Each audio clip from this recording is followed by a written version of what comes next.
मेहनत, फोकस और स्थिरता के अलावा इस एग्जाम को क्रैक करने के लिए क्या चाहिए? मस्ती कि गर्लफ्रेंड की लैप में भी अगर सर रखा है तो नेशनल इनकम चल रहा है। कोई तुम्हारे दिमाग में जाके थोड़ी देख रहा है। लोग क्या करते हैं, गर्लफ्रेंड ही छोड़ देते हैं। भैया हम भैया लड़की से बात नहीं करेंगे भैया। क्या नहीं करोगे? भैया पापा ने मना किया है। मस्त रहो यार, हर चीज को तो तुमने खतरा बना लिया है। पर आप कभी दिमाग के साथ बैठकर देखिए तो, जैसे मुन्ना मिर्जापुर का एक बड़े घर के बदतमीज युवा का रिप्रेजेंटेटिव किसी घर जा रहा है, उसके बाप की हाइट छोटी है, उसी के लौंडे से मजाक उड़ा रहा है कि भाई ये तो अद्दा है, ये तो अद्दा है। और बदतमीजी की हाइट, यार तुम्हारी अम्मा से मिलते होंगे तो सीढ़ी लगाते होंगे।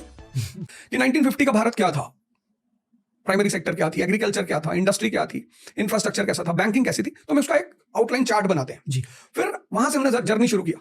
फिर जब हमने वहां से जर्नी शुरू किया तो हम पहुंचे 91 तक, जहां एक नया दौर शुरू हुआ, लिबरलाइजेशन, एलपीजी, बुलेट और बजाज सुपर मिलकर बन गई Activa.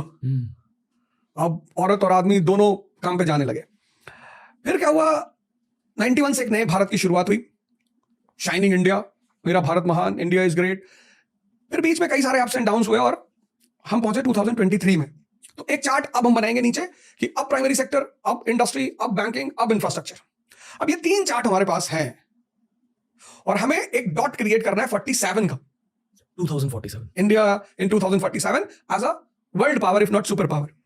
We are already recognised in the world कि भाई आप कुछ तो हो, वो दुनिया हमें मानती है कि साहब आप कुछ तो हो, आपने प्रोग्रेस किया, आपने डेवलप किया।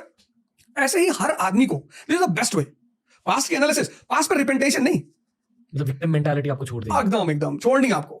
पास्ट की रिपेंटेशन और पास्ट का ग्लोरिफिकेशन।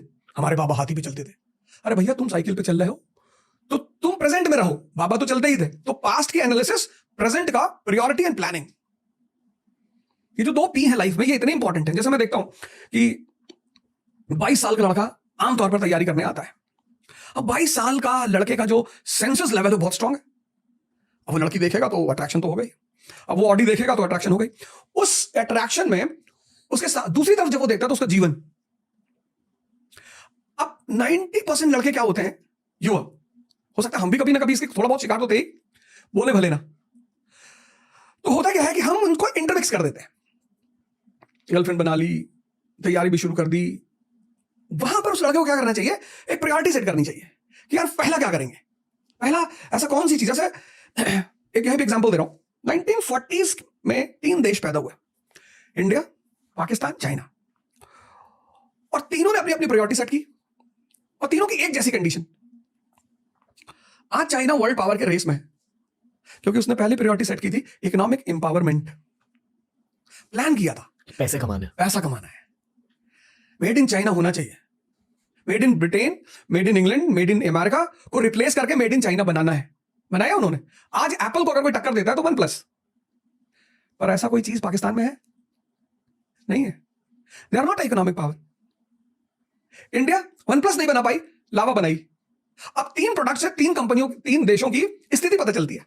अगर मैं औकात शब्द ना यूज करूं तो स्थिति पता चलती है। एक एप्पल एक तरफ रख दे सामने, एक OnePlus रख दे, एक लावा रख दे, तो हमें इस लावा को OnePlus के स्टेज पे ले आना है और फिर एप्पल। तो जो इकोनॉमिकली स्ट्रांग हो जाएगा वो पॉलिटिकली स्ट्रांग हो जाएगा।